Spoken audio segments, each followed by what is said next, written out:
Hello, it's Randi Rhodes. Here's a clip from our show, and go to randyrhodes.com for the whole thing and a podcast. Buy a stinking podcast. Mary had a little man. The fault.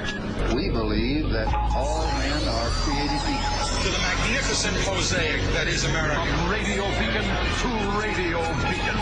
I have a dream today. Change has come to America. Believe me. Knock, knock. Who's there? It's a figment of your imagination. Randi Rhodes Show. Turn up your mind. Here, and the temperature wasn't much warmer in the Situation Room. Our meeting did not last long. Well, the president walked into the room and passed out candy. It was true.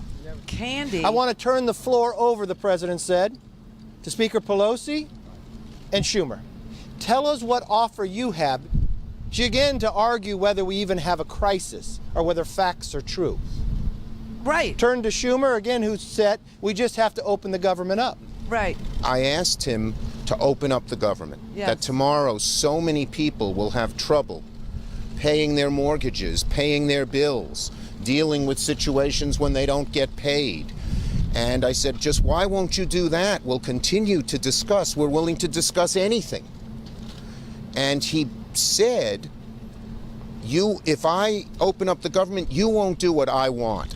Oh, my God. That's cruel. That's I also saw not Schumer an continue to raise emergency. his voice. The president then turned to the speaker and politely asked her, okay, Nancy, if we open the government up in 30 days, could we have border security? She raised her hand and said, no, not at all. Border security. The president calmly said, I guess you're still not wanting to deal with the problem. He sort of slammed the table.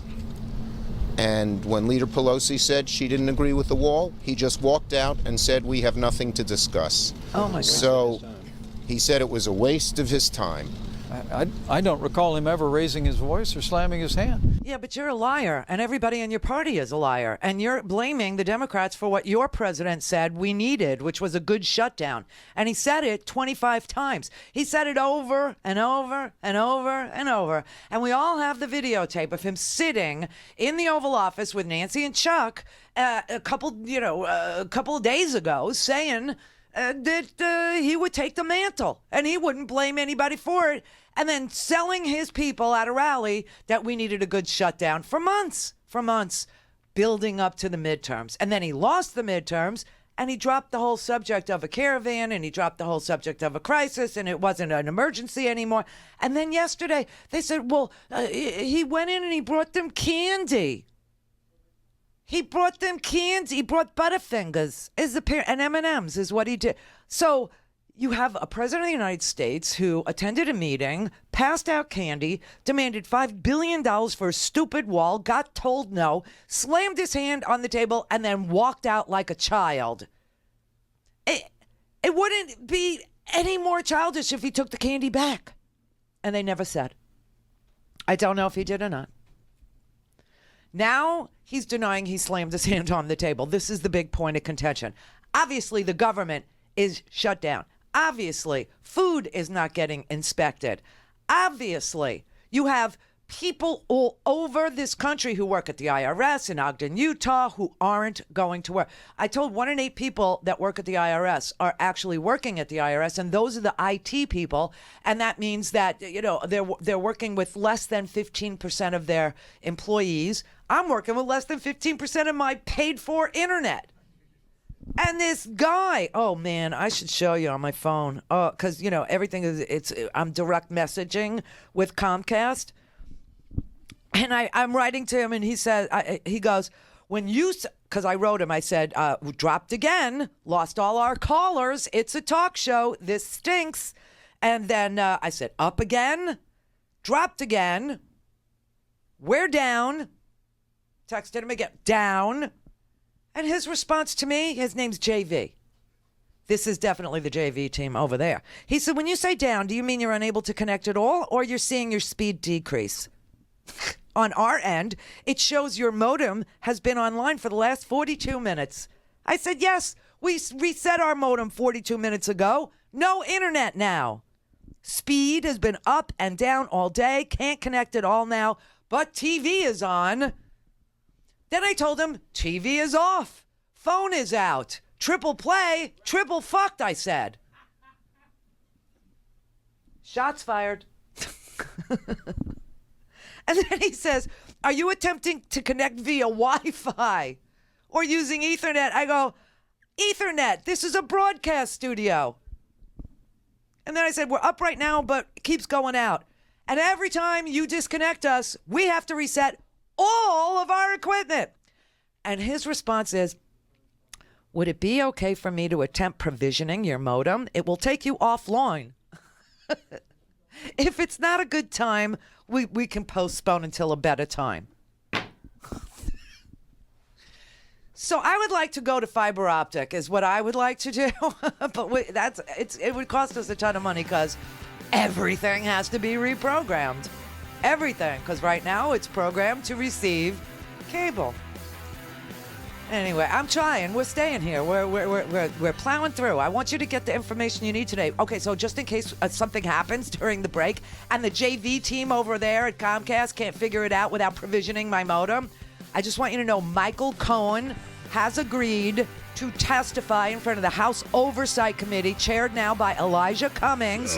He's live on RandiRhodes.com and the free Progressive Voices app for Android and iOS. Visit the App Store or ProgressiveVoices.com now. Oh, everybody. This is someday. An idiot boy went to the border today. He went to McAllen, Texas today. And before he left, he had a press gaggle. And he gaggled and Googled and found that he literally told the press today. No, I'm playing this. He literally told the press today that when he said Mexico would pay for the wall, he didn't mean that they would actually pay for the wall. He meant that he would extract payment from them somehow.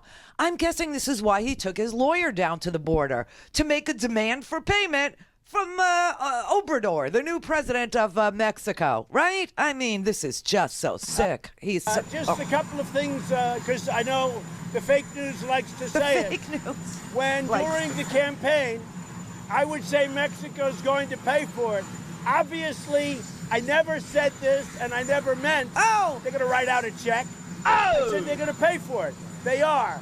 They are paying for it with the incredible deal we made called the United States, Mexico, and Canada USMCA deal. It's a trade deal. It has to be approved by Congress. And ratified by those two countries. Will be, other than maybe they even hold that up because they want to have, they want to do as much harm as they can. Only because of the 2020 presidential election. So Mexico is paying for the wall indirectly. And when I said Mexico will pay for the wall in front of thousands and thousands of people, obviously they're not going to write a check, but they are paying for the wall indirectly many, many times over by the really great trade deal we just made. Congress has to approve the deal. He's such a liar. Not just Congress has to approve the deal, which they've never taken up. That's number one. Number two, it has to be ratified by the two countries that he said he made a deal with. Canada hasn't signed on. Mexico didn't. Nobody did it. And listen, if Walmart gets a break with exports into Mexico, how in the world does that translate into $5 billion as a down payment for a $25 billion boondoggle called a stupid steel slat fence, which it now is? He kept saying big, beautiful concrete wall. Now he's down to it's a steel slat fence. It still costs. A steel costs more than concrete. Poured concrete and concrete planks, that costs less than a steel wall. That's number one. So when they said the concrete wall would cost us about 25, I've seen all kinds of estimates because he doesn't have a plan. Okay, there's no design, there's no plan. So OMB and GAO, nobody can, score it and say, they're just saying, 600 and something miles. It's 25 billion, low ball. But he's not submitted anything. Nothing at all. Now the House, obviously, and the Senate have voted on various plans. Do you remember not too long ago, Dianne Feinstein was sitting in the conference room. They were sitting in the, with everybody. And she said, what about a clean DACA bill? He goes, yes, we should do the clean DACA bill. That's what we should do. And then we could deal with border security. And, what's his name? Mark Meadows or whatever, the douchebag that's always there, standing there. He goes, whoa, wait, Mr. President, wait. You don't know what you just agreed to. He goes, no, I do. I know. No, you don't understand what she just said. She wants a clean DACA bill. Yes, let's do it. And then he blew up that deal. Then they offered him, with that deal, they offered him $25 billion. This is just so bizarre. Okay? This is so bizarre. I got to tell you, the night that he sat in the Oval, and I told you he wasn't going to declare a national emergency because he's too lazy. He's too lazy and he's chicken. He's a mother plucker. Is what he is, or a mother clucker, whatever you want to call him. But, he's at a meeting and he tells them one thing, they leave, they pass it. Then he says, I'm not going to, I don't like that. Mitch, kill it. I don't want, the Senate unanimously voted to keep this government open, sent it over to the House. The House didn't do jack crap on it until the last day of the old House. Right? And then the new House came in, and the first day, they passed exactly what the Senate passed. And Mitch McConnell won't bring it up for a vote because he doesn't want the president to have to veto a funding bill for the government. Because right now, they're polling, and the Russians know too. Their polling is telling them that people don't know who to blame, which is sick. Because he said 1,000 freaking times already. He wants a good shutdown. He needs a shutdown. He would shut it down over the stupid wall. That he would, take the mantle. That he would own this shutdown. I won't blame you, Chuck. I won't blame you. And people still don't know that Mitch McConnell is sitting, his disgusting, wrinkly nads is sitting on top of funding bills to pay people for their work in this here country. And that the Coast Guard is sending out tip sheets to babysit and give music lessons, swear to God, and become a mystery shopper or sell your stuff. Sell it. Sell it on the internet. Sell it in a newspaper. Have a garage sale. These people don't have garages.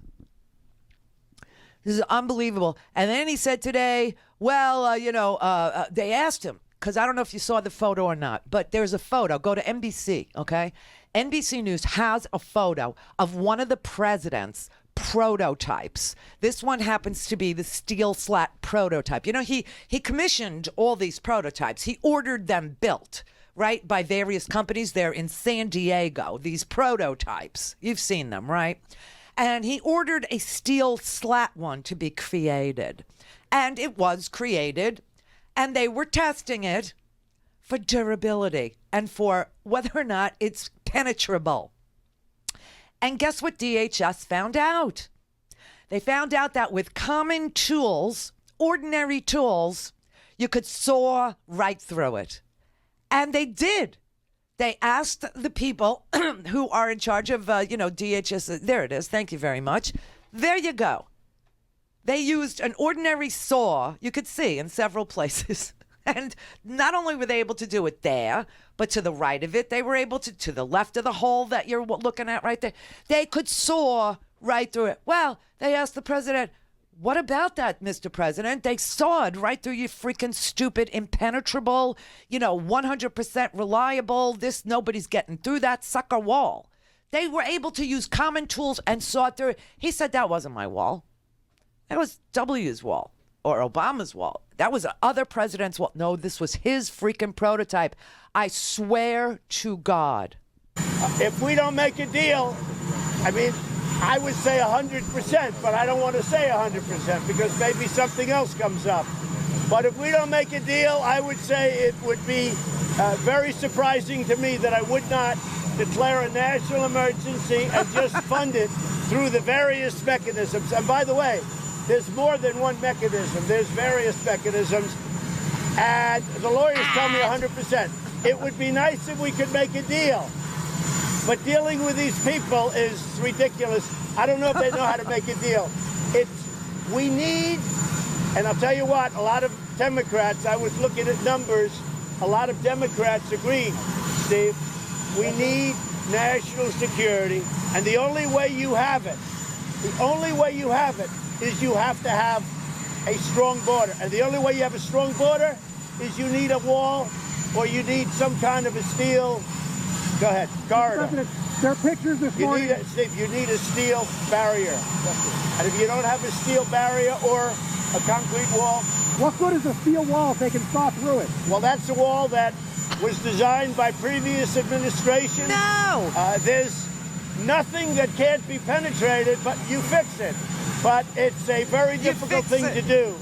But that's a wall, and they have other walls. We have many walls under consideration. Even concrete. There's acid that can go through concrete. Oh, my God. But what you do is you fix it.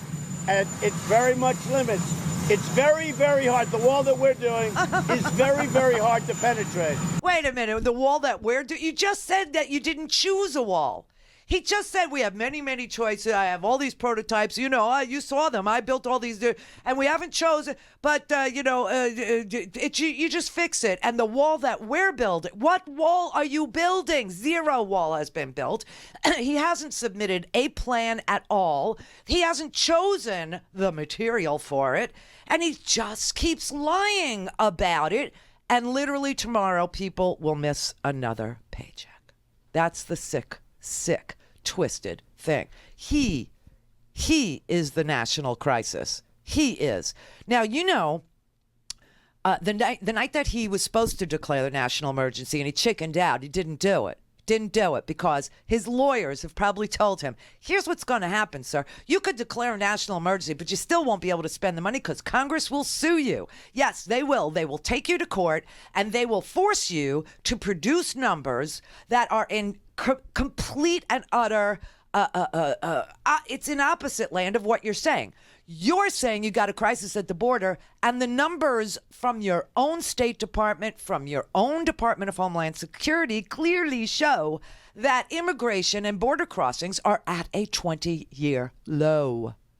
So when it comes to the court, no one's going to be buying this the way that your Cult 45 members buy this. So be very careful what you do, because you could declare a national emergency, but you still won't be able to spend the money. And then on top of it, it's going to take years and years to build this stupid wall, even if you win the court cases and you're allowed to redirect money from the Department of Defense, for God's sake, to your stupid wall. Then they're going to take you to court down on the southern border because you are threatening eminent domain, and these ranchers have had this land in their family forever.